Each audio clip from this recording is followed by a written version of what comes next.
Hello and welcome to a brand new series called Retopology Masters. This is a 15 video series all about using Retopology in 3ds Max, but not just the settings and the basic things, but all the different things you can do with it, using it with Booleans, hard surface modeling, freeform modeling, importing scopes and retopologizing them, importing CAD models, retopologizing them, so just a lot of design things as well. Before I start, I'd like to thank Autodesk for sponsoring this series and helping me and my channel and helping me deliver more great content for you guys. Also, one more thing, if you guys want to subscribe to any Autodesk products, Max, Maya, Fusion 360, or anything else, please use the link in the description. It'll help me out as well and give you a little prize too. So it's going to be 15 videos of content that I think would really help the way you guys think about modeling, designing, and using Retopology. So in this video, I'll be talking about Retopology settings, pretty much all these right here, what you need to know to get the most out of this. In the second video, we get more detailed, more complex, and more creative. Alright, so first of all, I've got this object here which actually can show some issues when using Retopology. So pretty much in order to get this, what I did was just create a sphere. And then I also created a cylinder. I activate auto grid, which will enable you to place objects on top of other objects. So pretty much I created a cylinder on here, kind of moved the inwards a little bit here so that it was intersecting. And then I just went into Edit Poly, selected this, and then just chamfered this, increasing the segments and the amount. Alright, and then I also created a box. Then I moved it into here. Alright, then I just went into compound objects and then Pro Boolean. You can set this to a hotkey as well. I like to use Alt V. Alright, subtraction. Move will get rid of things, while a copy will actually leave a copy for you. So you can just, for example, start picking, then kind of move it a little bit, and then start picking as well. And just keep on reusing that. So I did that to get this gap right here, and then I switched it to union, and we also union this as well. So that's pretty much what I did to get this object. Alright, so first of all, I'll show you what I used to do before Retopology. I would just go into Edit Poly, and I would start the process of cleaning up the topology, and I would do things like target weld. So pretty much this was always kind of an annoying process to do, but if you work with polygons, it was necessary in order to get good results when you subdivide. Insert additional loops, set flow, connect, and do things like that. But now we have the ability to quickly speed up the process using Retopology. So the way it works is that there are 3 modifiers which can help you get the most out of this. We've got Mesh Cleaner, which you apply it and you click on Detect Problems. So this comes in handy when you're importing from a CAD program, for example. You can see you have the generate edges 0, the generate faces 0, and you can actually activate non-manifold as well. If there are some problems here, simply click on Repair Selected and you're good to go. So what I'm using right now is 3ds Max 2021. I'm using Update 3, and I'm also using the separate Retopology tools. So you actually need to download all those things. So you pretty much need to download the version 3 update, will give you the updated subdivide modifier, and then you have the additional Retopology tools. You will find that in your Autodesk Update app or the website. If you have 3ds Max newer versions such as 2022, you will also have to download a separate installer for the Retopology tools. So the first modifier is Mesh Cleaner. We also have Subdivide. What this will do is it will clean up a lot of the n-gons in the mesh, a lot of the strange things that can happen as a result of CAD programs or Booleans, and pretty much turn everything into triangles. We have different subdivide modes. We have Subdivide, Delaunay, Adaptive, and Variable Curvature. Different modes work for different situations. You can see in this case the variable curvature did not work out too well, so I would need to go with something like Subdivide. It'll work out fine. So in order to get good results with Retopology, you either need to apply Subdivide or you need to apply Retopology 2 times. So to show an example of this, with this one I have applied Subdivide, and then when I apply Retopology, I will use, let's say, 1000 compute. You can see I get really good results. However, with this one, let me delete Subdivide and just apply Retopology. And so what I'm going to do is try different settings here. So So let me try using some bad settings here. Compute. Alright, you notice we have an absolute disaster happening here. Compared to the mesh on the right, we have some really strange distortions happening here. We have really messed up topology happening here, which you definitely want to avoid. You can see we have more density here, and here it's just really bad. So this is a really bad result. But to fix this, we can simply reapply another retopology modifier. And this time I'll set it to be, 1000. We can decrease that. Compute. Notice how, because we have two retopology modifiers, we go from absolute horror show to actually good topology. So these are your options. You can either apply your topology twice or use subdivide before, and both will give you really good results. However, in this case, it seems that subdivide on the right has given us a better result, because judging by the topology here, you can see it's a lot more even on this area, whereas here you can see we have kind of more irregularities and differences here. Also, we have some vertices with 5 edges and this one with 3 edges, which you always want to avoid if we can, and this does not give us that, at least for the top half. Now I can refine this even further. I can apply a third retopology modifier and decrease the face count even more. Now the reason it's giving me this is because after retopology, it can sometimes smooth things out. However, this is just a smoothing group thing, and it's not actually making it smooth here. So now we can introduce a fourth modifier, smooth, apply it, activate auto smooth, and you can see how it will bring back those smoothing groups. Retopology. Let's go with even lower value. Compute.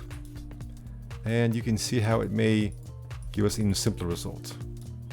So let's take a look at these retopology settings. So in order of what is most important to least important, we have the most important thing is the face count. Second important is the auto edge options. And third important is the settings. But before that, we have the 3 options. We have reform, quadraflow, and instant mesh. Reform is the most impressive one. It's the proprietary retopology technology we have here in 3ds Max. Quadraflow is a much cheaper solution. It's not giving the good results as reform, and you can see how it kind of gives you a lot of bad results happening here. We also have instant mesh as well, which, as you can see, just kind of gives you a lot of these bad results. So even though instant mesh and quadraflow can be useful in some situations, for most situations probably want to use reform, which will give you the best results. So simply click on compute, and depending on the complexity, it will take more time, and it will show you the new results. If you want to reset that, simply click on reset, and you get back to what it was before you applied retopology. So next we have the reform settings. So what I've noticed about the reform settings is that if you have a good face count, they don't really matter too much, don't really change things too much. They also cannot save you if you have a bad face count. So for example, let me just enter in 1000 and then compute. You notice how we have really bad things happening here. We have the mesh starting to kind of fold in on itself, get a really bad results. So no matter what kind of settings we have here, it's very difficult to kind of salvage this. So I can just try 0, 0, 0. We get that. We can try to increase the regularize. We can try to increase adaptivity.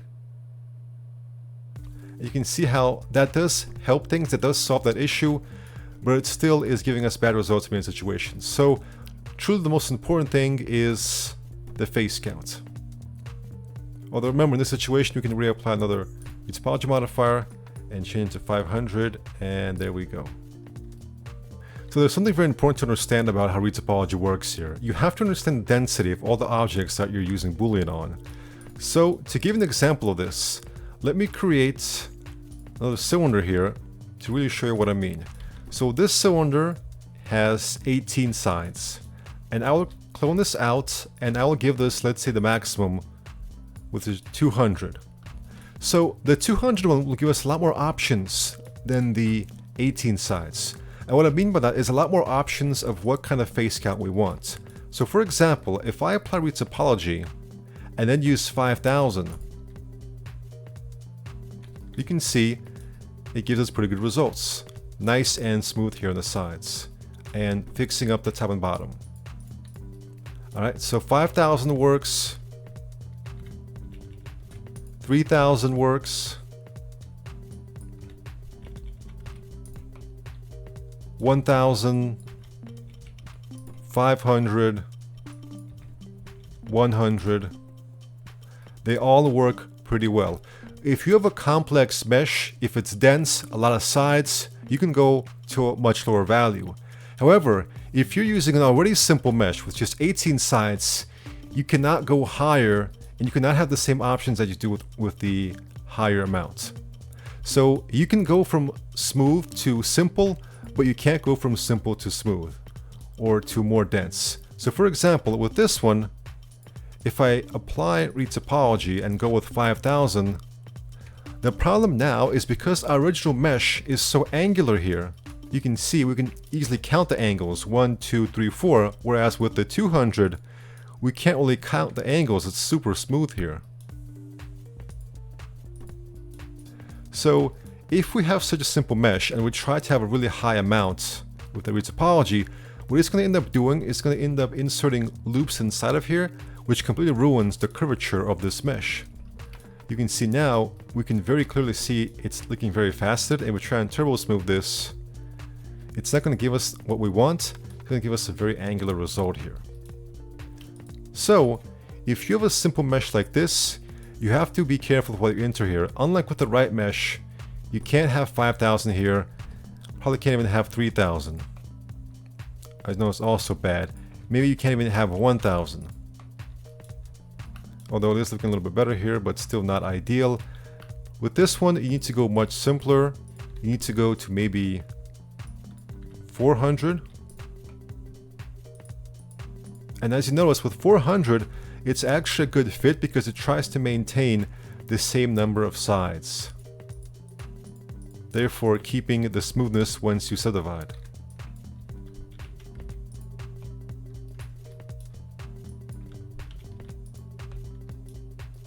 And if you go too low, it just gives us a really strange result.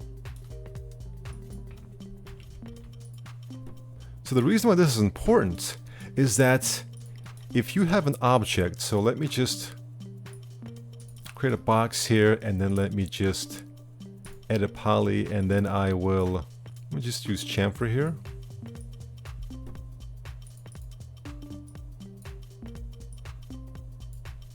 Alright, and then I'll just quickly weld. Alright, so as you can see, we have this with our 6 sides here after the chamfer. And so, let's say I do a very small boolean here.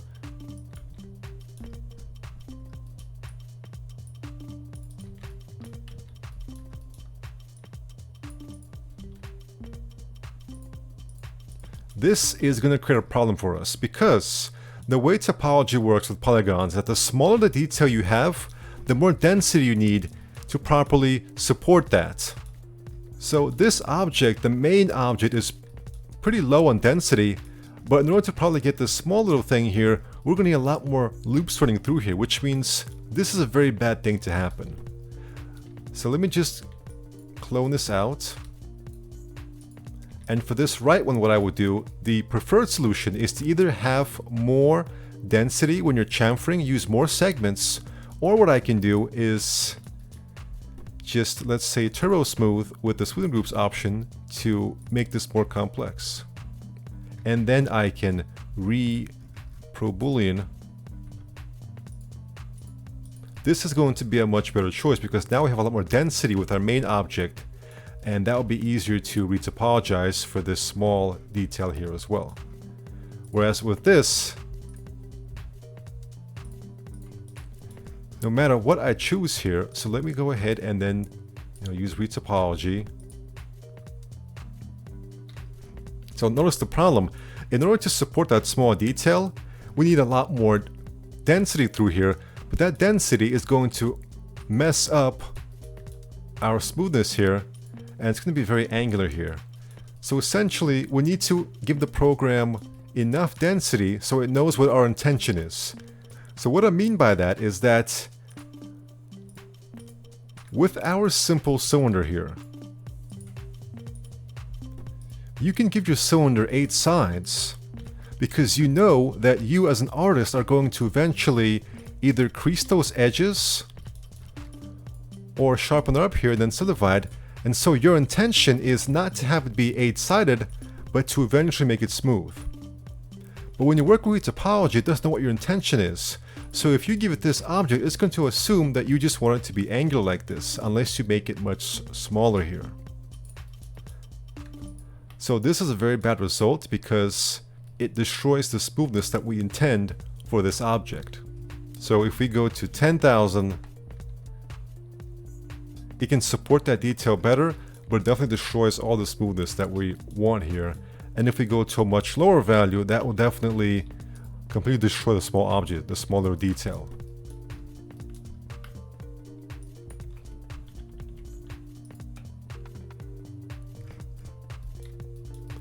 So either have much more density here, or simply wait until after Retopology to add these small details and don't use Boolean for them. Simply Retopologize, subdivide.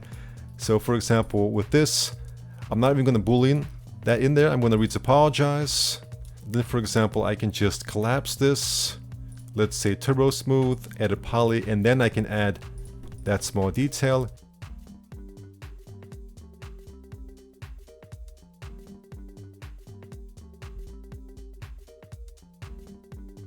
But this object should be able to handle it with no problem.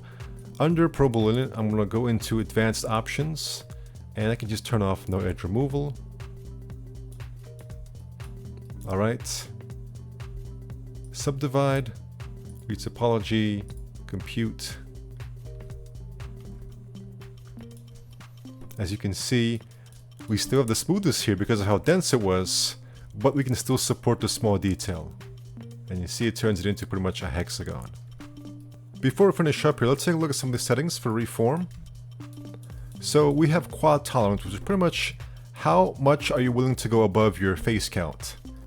Subdivision factor will take a portion of your face count and then subdivide it. So for example, if you set this to be 2, it'll try and give you 250 and then subdivide it. So for most situations, you can just leave this at 10 and then 1. So regularize will try and keep the quads as regular as possible. So in this situation, you can see we've got this nice loop going around here. So because of the chamfer, we've got this happening here.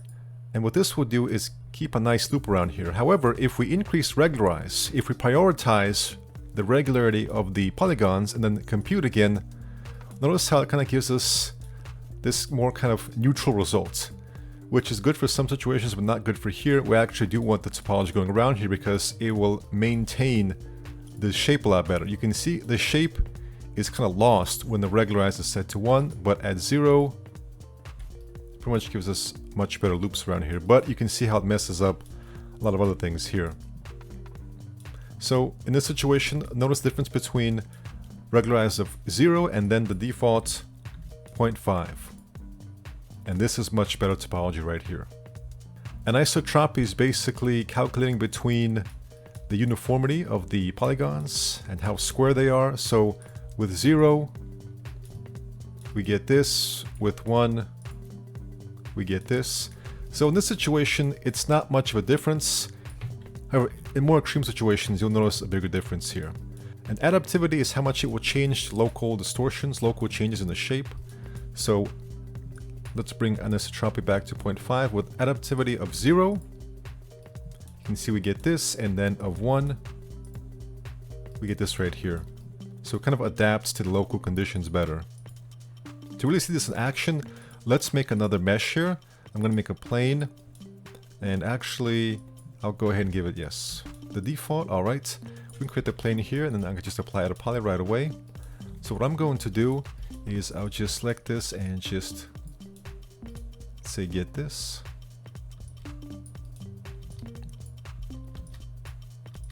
Alright, and then I'm going to use set flow on this just to curve this out. Alright, what I would do is select these two edges, loop and crease this, and apply open subdiv. Alright, so this is our mesh, and we want to retopologize this.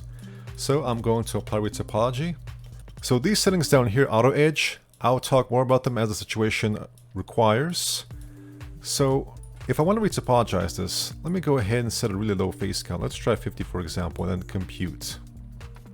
Alright, you can see right away it's not working because the smoothing groups have been all pretty much made as one. You can see there's no sharpness here. So for now, let's turn off smoothing groups and then let's use by angle. There we go. And actually, I'm going to go back here and sharpen this up as well. Alright. So we're going to go ahead and turn off smoothing groups, activate by angle, and then decrease the face count. Alright, it's given us a pretty good result, but it's also given us, in this situation, for this limited object, it's given us a very redundant number of loops. All of these loops going here in this direction are unnecessary because the most important thing is how it looks right here. Let's just say that. We don't want these loops here. So in order to do that, we're going to need to change some of these settings. Let's make regularize 0. Let's increase anisotropy and adaptivity. And as you notice, now it focuses a lot more on this curve as opposed to all those loops. So pretty much when you do this, when you have these settings, you're telling the program what you focus on, what is the priority.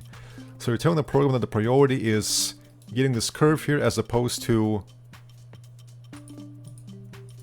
getting all these loops right here. Alright, let's have a much lower value. Let's just go something like 5, for example. As you notice, we get this, and look at the polygon count, it's exactly 5. Let's increase quad tolerance to 100, compute, and notice how now you're giving the program permission to go above 5, and now it's at 10. And we don't have any of those loops running through here. And it manages to very effectively capture the curve that we want, with no extra loops. So some of these settings can kind of overwrite each other. So if I increase regularize to 1 and compute, notice nothing happens because anisotropy and adaptivity are overwriting that. However, if you want to add details in between here, this will not benefit you. We want to have high regularize and less of this. And maybe increase the face count. So now what we can do is we can add further details here that we could not, we did not have these loops here.